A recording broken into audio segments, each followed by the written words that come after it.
Shalom dan selamat pagi jemaat yang dikasihi Tuhan. Senang sekali pada pagi hari ini kita bisa bertemu kembali di dalam ibadah walaupun secara online. Saya berharap setiap kita senantiasa dalam keadaan yang sehat, dalam lindungan Tuhan dan diberkati Tuhan. Amin. Mari kita akan memulai ibadah kita pada pagi hari ini dengan bersama-sama memuji Tuhan. Kemuliaan bagi Tuhan.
Bapa yang di surga, pada pagi hari ini kembali lagi kami boleh datang kepadamu ya Tuhan dengan penuh ucapan syukur. Kami bersyukur karena Engkau senantiasa boleh memelihara kami sampai dengan saat ini. Tuhan, kami terus menyerahkan untuk bangsa dan negara kami Indonesia yang saat ini masih berjuang ya Tuhan menghadapi akan virus corona. Kami bersyukur ya Tuhan jika saat ini kami sedang memasuki akan masa new normal. Namun demikian ya Tuhan, masih ada banyak peraturan yang harus kami lakukan dan semuanya itu bertujuan untuk kebaikan daripada setiap kami. Kiranya Engkau menolong kami ya Tuhan, rakyat Indonesia, untuk kami mau taat ya Tuhan terhadap setiap peraturan yang diberikan, dan biarlah semuanya itu untuk kemuliaan bagi nama-Mu. Kami juga terus berdoa ya Tuhan untuk aparat medis yang harus bekerja di garis depan. Kiranya Tuhan terus boleh memberikan hikmat kepada mereka, menolong mereka sehingga mereka boleh merawat dan juga menyembuhkan akan pasien-pasien corona dimanapun mereka berada. Terima kasih ya Tuhan, kami terus menyerahkan keberadaan diri setiap kami ke dalam tangan-Mu. Secara khusus mungkin kami yang harus beraktivitas di tengah-tengah kami juga menghadapi akan virus corona ini. Kiranya Engkau terus tolong kami, jagai setiap kami, lindungi kami. Terima kasih ya Tuhan, inilah doa syukur kami yang kami mohonkan hanya di dalam nama Tuhan kami Yesus Kristus yang adalah Tuhan dan Juru Selamat kami yang hidup. Amin. Sebelum mendengarkan firman Tuhan, kita akan bersama-sama memuji lagu yang berjudul Jujur. Biarlah melalui pujian ini setiap kita diingatkan untuk senantiasa jujur di hadapan Tuhan tentang keadaan daripada setiap kita. Ketika kita lemah tak berdaya, kita tahu bahwa kita membutuhkan Tuhan. Biarlah apapun juga yang terjadi dalam hidup kita, kita senantiasa mau bernyanyi sampai jiwa kita percaya, sampai hati kita mendengar lagu pengharapan. Biarlah apapun juga yang terjadi dalam kehidupan kita, kita percaya bahwa Tuhan senantiasa mengasihi dan baik di dalam kehidupan kita. Sehingga sekalipun di dalam api pun, kita akan senantiasa menyembah kepada Tuhan. Amin.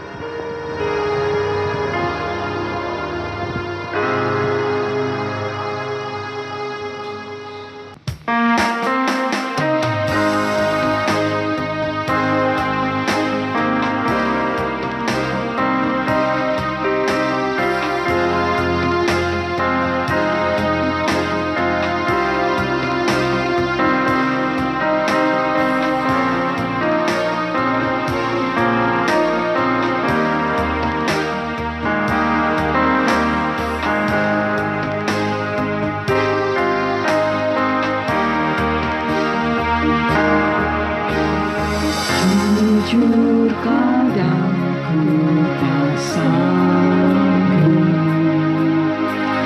menghadapi semua bebanku, menantikan jawaban,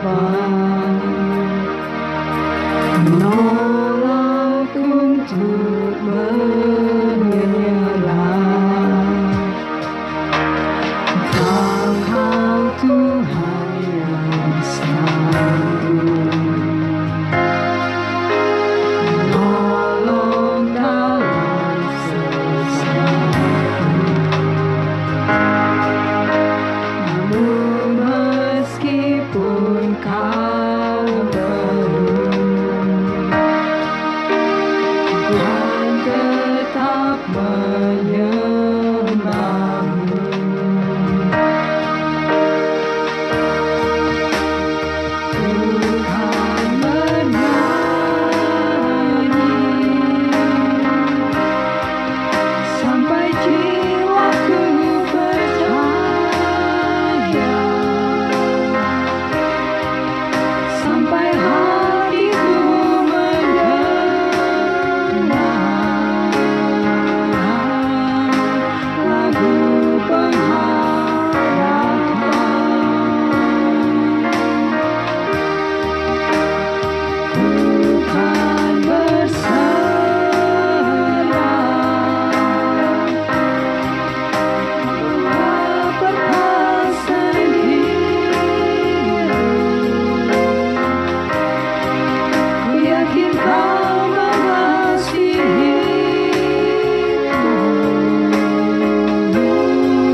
Jujur kadang aku lalai, bersandar pada kekuatanmu.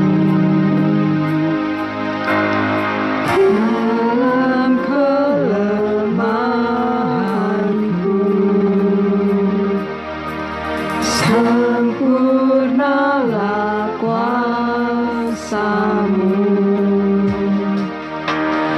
Aku memegang janji-Mu, Kau selalu bersamaku.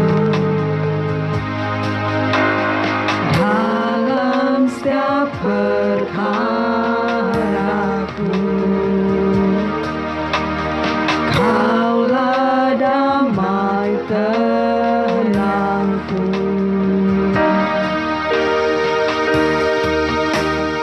Bukan bernyanyi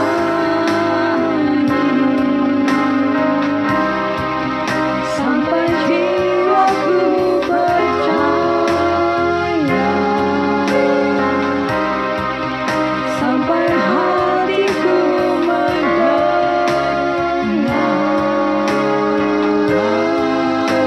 lagu Tuhan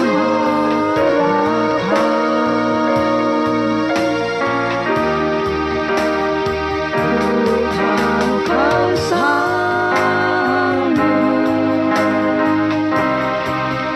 menatap pandai sedihku, selalu baik kau di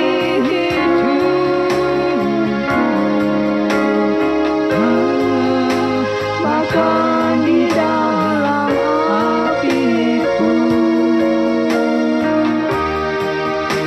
ku kan menyembahmu.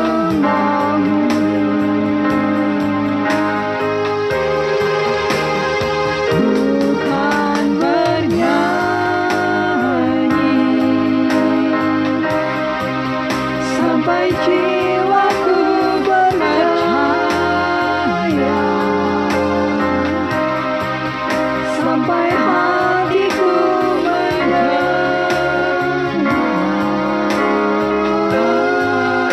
lagu pengharapan.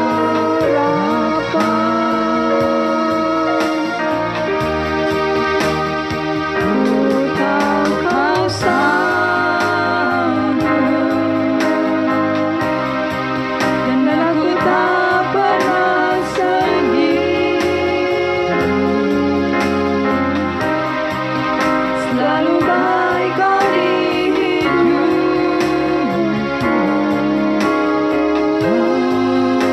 bahkan di dalam apiku, ku kan menyembahmu,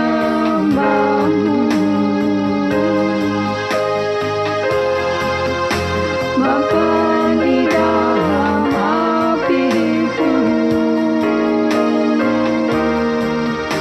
ku kan menyembahmu.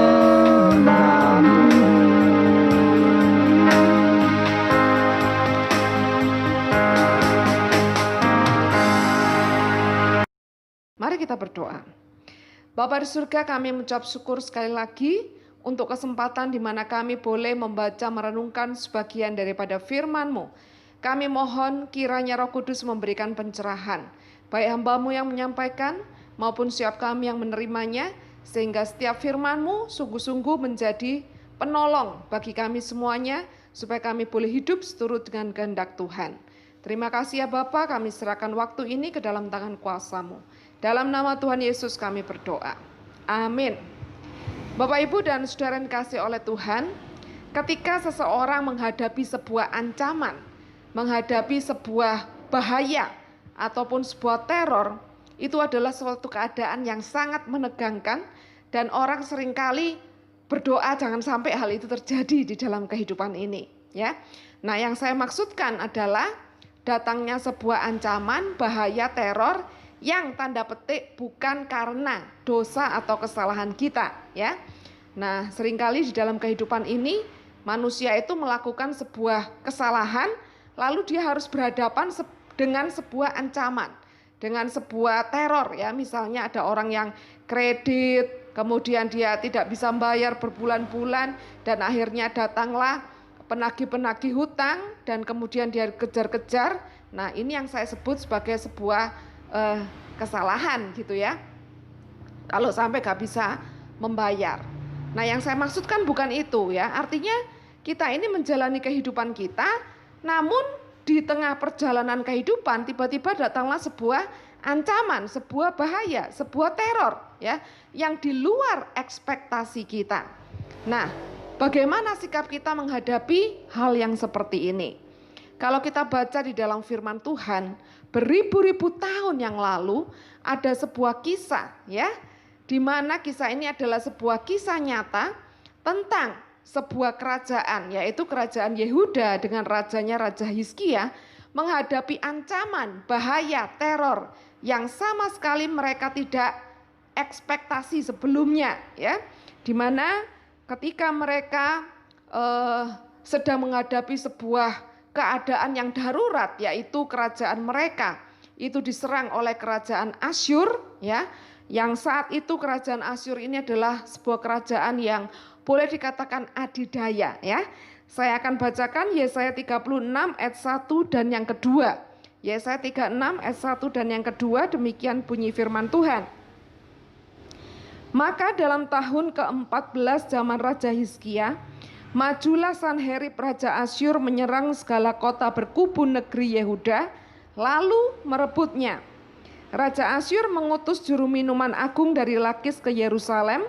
Kepada Raja Hizkia disertai suatu tentara yang besar. Ia mengambil tempat dekat saluran kolam atas di jalan raya pada padang tukang penatu, ya. Nah, di sini kita bisa melihat sebuah keadaan di mana kerajaan Asyur dengan rajanya Raja Sanherib, ketika mereka itu menggempur, menduduki, merebut kerajaan Yehuda, maka pada satu ketika Raja Asyur ini mengutus utusan untuk datang ke kerajaan Yehuda. Dan utusan itu tidak datang sendiri, tetapi utusan itu disertai oleh pasukan tentara yang sangat amat besar sekali. Sekarang bayangkan, kerajaan Yehuda yang begitu kecil didatangi pasukan kerajaan Asyur dengan tentara yang sangat besar. Tentunya kalau kerajaan kecil melihat, ya, tentara besar dari musuh datang, itu saja sudah menciutkan hati. Nah, belum lagi utusan-utusan kerajaan Asyur ini mengeluarkan kata-kata yang sifatnya menghina Tuhan, menghina Raja Hizkia. Dan tidak cukup sampai di situ. Utusan-utusan ini juga menghasut rakyat, supaya rakyat tidak lagi percaya kepada raja dan tidak lagi percaya kepada Tuhan. Nah, saya ingin membacakan supaya kita lebih jelas lagi di dalam ayatnya yang ke-5, 7, 14 dan 15 dari pasal 36. Dikatakan, kau kira bahwa hanya ucapan bibir saja dapat merupakan rencana dan kekuatan untuk perang. Sekarang, kepada siapa engkau berharap? Maka engkau memberontak terhadap aku, ya, ayatnya yang ke-7. Dan apabila engkau berkata kepadaku, kami berharap kepada Tuhan Allah kami, bukankah Dia itu yang bukit-bukit pengorbanannya dan mezbah-mezbahnya telah dijauhkan oleh Hizkia, sambil berkata kepada Yehuda dan Yerusalem, di depan mezbah inilah kamu harus sujud menyembah, ya. Jadi artinya utusan-utusan kerajaan Asyur ini mau berkata kepada utusan-utusan kerajaan Yehuda, kepada siapa engkau berharap, ya? Kita ini negara besar, kita ini kerajaan besar, kita ini punya banyak sekali perlengkapan. Kalian bukan apa-apa, kalian kecil. Kepada siapa kalian berharap? Mau berharap kepada Tuhan, ya? Mereka sangat amat menghina Tuhan, ya. Mereka mengecilkan kuasa Tuhan. Bapak, Ibu dan Saudara yang dikasihi oleh Tuhan, kalau kita baca di dalam Alkitab ini, ya, selanjutnya ayat 14 dan 15 dikatakan, beginilah kata raja, janganlah Hizkia memperdayakan kamu, sebab ia tidak sanggup melepaskan kamu. Jadi sekali lagi, kata-kata hinaan, kata-kata hasutan itu diberikan oleh utusan-utusan kerajaan Asyur, ya. Jangan berharap kepada Tuhan, jangan berharap kepada Raja Hizkia. Nah, Bapak, Ibu dan Saudara yang kasih oleh Tuhan, kalau kita lihat, ya, sejarah kehidupan manusia, orang-orang, ya, yang dengan sengaja menghina Tuhan, dengan sengaja, ya, mengecilkan Tuhan, hidup mereka akan mengalami keadaan yang tragis ya. Saya mau memberikan sebuah contoh. Kalau Bapak Ibu tahu ya, di zaman dulu tahun 50-an itu ada seorang artis Hollywood yang sangat amat terkenal, namanya Marilyn Monroe ya. Seorang artis yang sangat cantik jelita sekali. Dan di zamannya dia dikenal kecantikannya tidak ada yang bisa menyamai dia. Satu ketika pendeta Billy Graham datang dan pendeta ini mau berdoa, mau menyampaikan pesan Tuhan, tetapi Marilyn Monroe ini berkata, saya tidak perlu doanya pendeta, saya tidak perlu Tuhan ya, hidup saya cukup, saya nggak butuh Tuhan. Apa yang terjadi? Bertahun-tahun kemudian, akhirnya Marilyn Monroe mengakhiri hidupnya karena overdosis. Ya, itu akibat orang yang menghina Tuhan. Contoh yang kedua, John Lennon. Ya, John Lennon adalah vokalis daripada grup musik The Beatles. Nah, John Lennon ketika diwawancarai oleh televisi media Inggris ya, dia mengucapkan sebuah statement. Kita lihat siapa yang lebih dahulu tenggelam. Apakah Tuhan dengan ajarannya? Ya, ataukah The Beatles? John Lennon mau berkata bahwa dirinya dan grup musik The Beatles itu lebih hebat dibandingkan dengan Tuhan. Dan apa yang terjadi? Bertahun-tahun kemudian John Lennon mati ditembak oleh fansnya sendiri. Sekali lagi, itulah akibat orang yang menghina Tuhan. Contoh yang ketiga, pembuat kapal Titanic. Kapal Titanic adalah kapal yang sangat amat besar dan terkenal di zamannya. Pembuatnya bernama Thomas Andrew ya. Thomas Andrew sangat bangga sekali dengan kapal Titanic ini. Sampai-sampai dia berkata bahwa tidak ada yang sanggup ya menenggelamkan kapal ini sekalipun itu Tuhan. Dia sempat ngomong begitu saking dia bangganya dengan kapal Titanic ini. Namun apa yang terjadi? Dalam pelayaran perdananya, kapal Titanic menabrak gunung es dan tenggelam hampir seluruh penumpangnya, termasuk Thomas Andrew, pembuat kapal ini, mati tenggelam. Nah, Bapak Ibu dan Saudara yang kasih oleh Tuhan, dengan beberapa contoh ini kita melihat orang-orang yang menghina Tuhan dan merasa dirinya lebih hebat, lebih mampu, lebih bisa, hidupnya akan tragis ya. Oleh sebab itu ini menjadi peringatan buat kita. Kalau kita kaya, kalau kita bertalenta, kalau kita mampu, jangan pernah sombong. Jangan pernah merasa diri hebat. Karena apa? Semua itu anugerah Tuhan. Kita tidak boleh sombong. Kita tidak boleh merasa mampu. Kita tidak boleh menghina Tuhan. Baik dalam pikiran, baik dalam perkataan, baik dalam perbuatan. Kita harus tahu ya bahwa semua yang kita punya asalnya dari Tuhan. Oke. Selanjutnya saya mau lanjutkan. Utusan-utusan Raja Asyur ya. Sekalipun mereka itu orang-orang yang sepertinya kuat, tetapi mereka adalah orang-orang yang tidak ada apa-apanya di hadapan Tuhan. Kenapa? Karena mereka sudah menghina Tuhan dan mereka menghina Hizkia ya. Saya akan bacakan di dalam ayatnya yang ke-15. Di situ utusan Raja Asyur ini menghina Hizkia. Dia berkata, janganlah Hizkia mengajak kamu berharap kepada Tuhan dengan mengatakan, tentulah Tuhan akan melepaskan kita. Kota ini tidak akan diserahkan ke dalam tangan Raja Asyur. Janganlah dengarkan Hizkia. Saya menganggap bahwa utusan Raja Asyur ini sangat kurang ajar ya. Mereka menghasut supaya rakyat jangan mau taat tunduk kepada Hizkia. Kalau kita baca lebih lanjut lagi ya, bagaimana reaksi para utusan Raja Hizkia ini dan bagaimana reaksi daripada rakyat yang juga mendengar kalimat-kalimat dari utusan Raja Asyur. Ajaib sekali. Di dalam ayat yang ke-21 di situ disebutkan, tetapi orang berdiam diri, artinya orang-orang Yehuda, berdiam diri dan tidak menjawab dia sepatah kata pun, sebab ada perintah raja bunyinya, jangan kamu menjawab dia.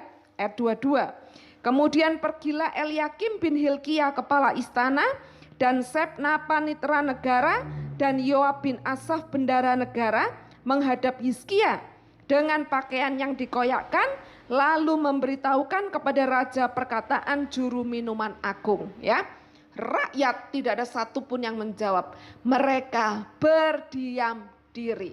Ini adalah satu sikap yang sangat penting, yaitu mentaati raja, mentaati Tuhan. Ya, raja berkata, kalau sampai utusan-utusan Raja Asyur itu ngomong macam-macam, jangan menjawab, diam saja.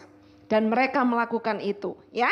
Namun para utusan Raja Hizkia kemudian menghadap Hizkia dan mereka menceritakan betapa sombongnya utusan-utusan Raja Asyur itu. Nah, sekarang kita akan melihat reaksi daripada Hizkia, ya. Hizkia kerajaan Yehuda, kita lihat di dalam ayatnya yang pertama dari pasal 37.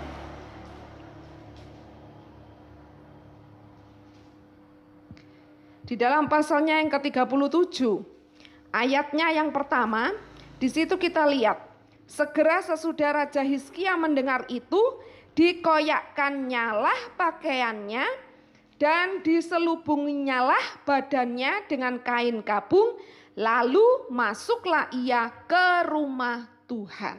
Ya, begitu Hizkia ini mendengar apa yang dilaporkan oleh para utusannya, dia segera masuk ke rumah Tuhan. Tujuannya satu, dia mau curhat kepada Tuhan. Nah, ini adalah sikap yang penting. Ketika kita menghadapi bahaya, satu hal yang perlu kita lakukan, masuk ke rumah Tuhan. Berdiam diri di hadapan Tuhan. Ceritakan segala pergumulan kita kepada Tuhan. Ya. Dan yang kedua, Raja Hizkia menyuruh utusannya untuk pergi kepada Nabi Yesaya. Nabi Yesaya adalah nabi Tuhan yang diutus Tuhan untuk berbicara kepada bangsa Yehuda. Ya, di sini penting sekali di mana Raja Hizkia, ya, betul-betul mengandalkan Tuhan di tengah bahaya yang dihadapi. Dia mau mendengarkan Tuhan mau berbicara apa kepada nabinya, ya. Hal yang luar biasa sekali. Kemudian di dalam pasalnya yang ke-37 ayatnya yang ke-6, di sini Tuhan berbicara melalui Yesaya, ya. Berkatalah Yesaya kepada mereka, beginilah kamu katakan kepada tuanmu, beginilah firman Tuhan. Janganlah engkau takut terhadap perkataan yang kau dengar yang telah diucapkan oleh budak-budak Raja Asyur untuk menghujat aku. Ya, firman Tuhan datang kepada Yesaya, disampaikan kepada Hizkia, janganlah engkau takut. Kalimat ini diucapkan di Alkitab kalau kita baca sebanyak 365 kali.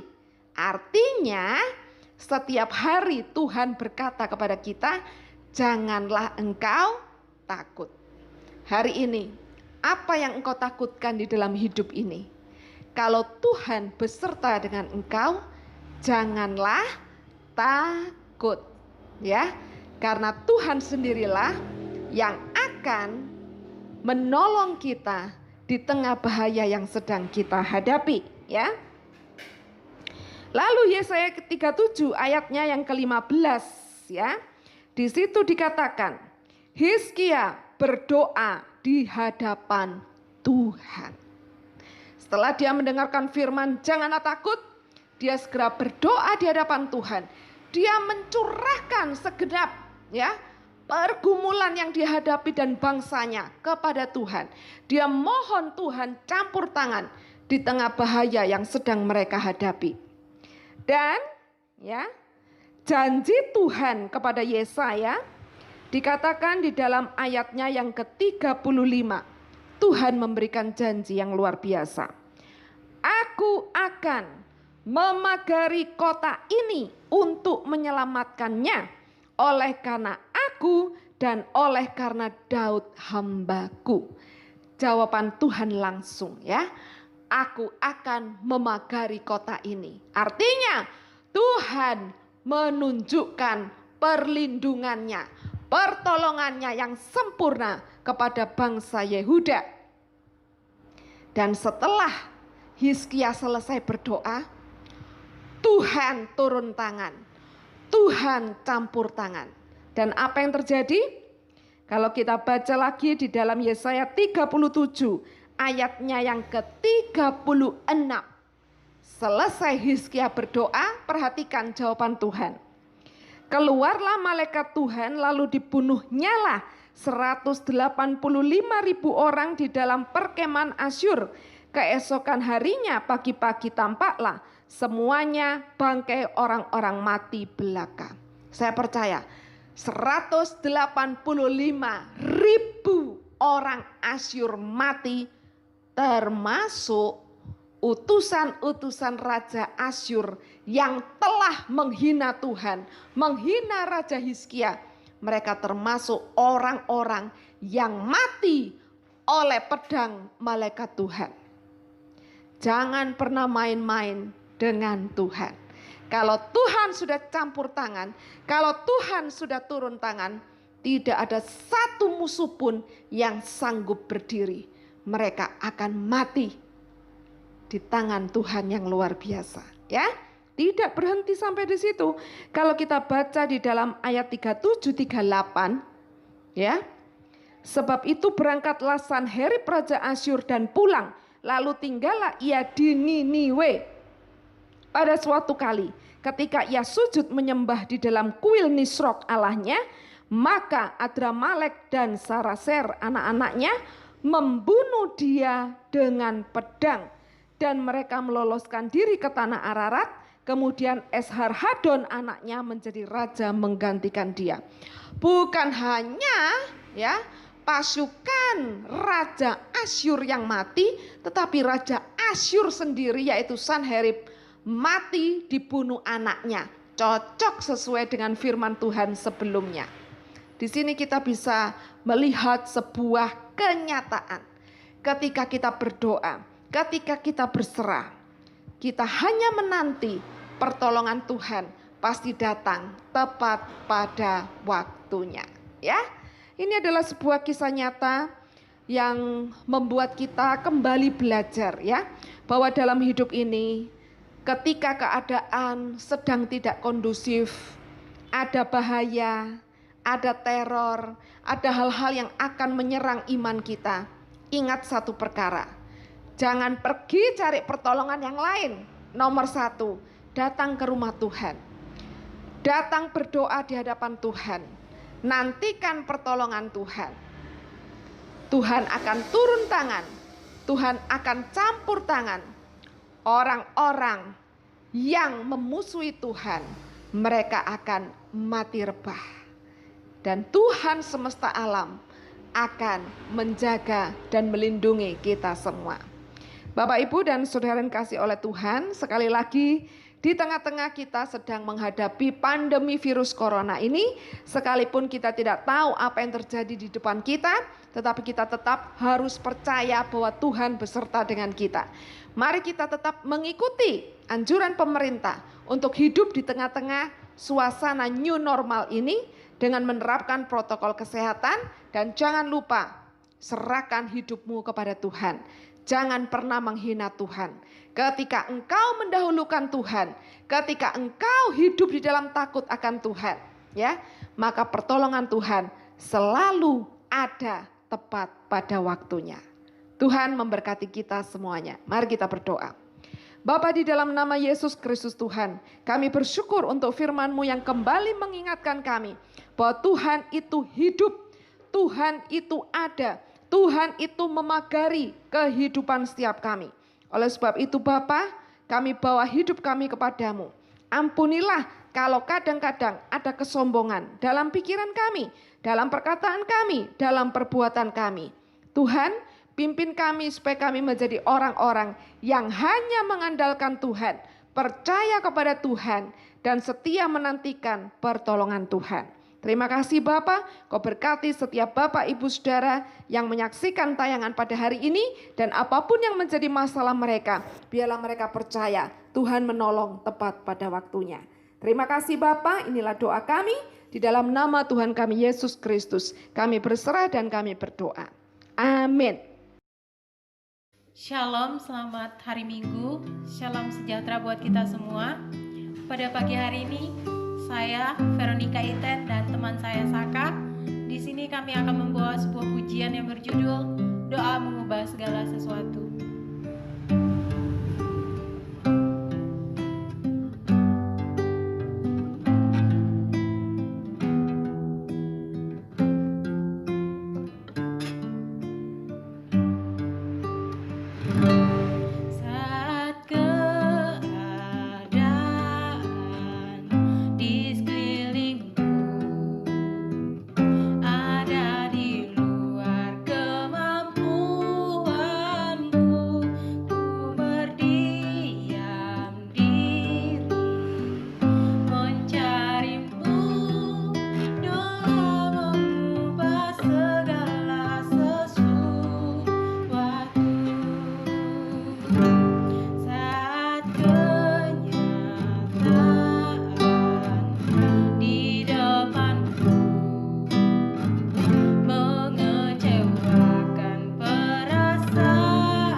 Shalom Bapak Ibu dan Saudara sekalian, saya mengucapkan selamat hari Minggu kepada kita semuanya.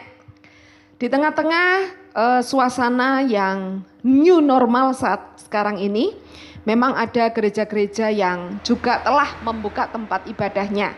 Namun mengingat protokol kesehatan di mana setiap tempat ibadah itu harus ada jarak 1,5 meter kiri kanan muka belakang ya. Karena tempat kita sangat terbatas, tentunya hal ini belum memungkinkan. Kemudian juga usia yang boleh untuk beribadah itu hanya 13 sampai 60 tahun.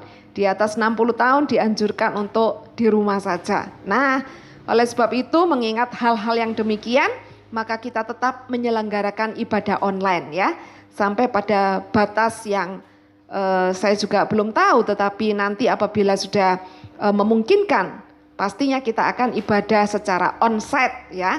Namun untuk sekarang kita masih ibadah online ya. Tetap semangat sekalipun kita ibadah di rumah ya. Kemudian saya mengucapkan selamat ulang tahun kepada yang berulang tahun di minggu ini. Semoga kemurahan dan kebaikan Tuhan akan beserta dengan Anda ya. Dan bagi yang mau menabur bagi pekerjaan Tuhan, bisa memberi di nomor rekening yang tertera di bawah ini. Mari kita akan berdoa. Bapa, di dalam nama Yesus Kristus Tuhan, kami berdoa untuk setiap saudara-saudari yang berulang tahun di minggu ini.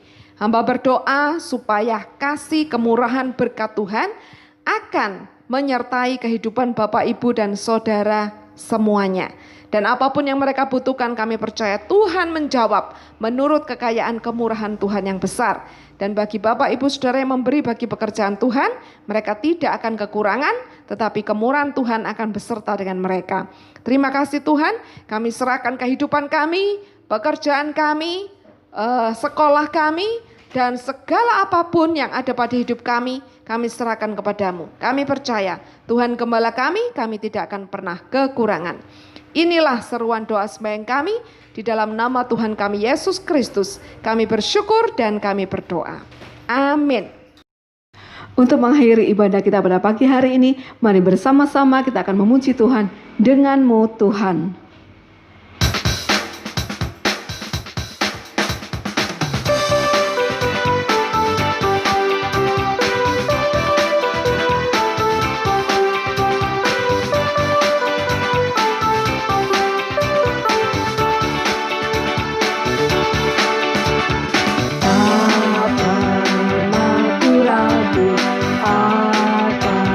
Kesetiaanmu, kau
Kita akan menerima berkat Tuhan untuk kita boleh menjalani kehidupan kita sehari-hari.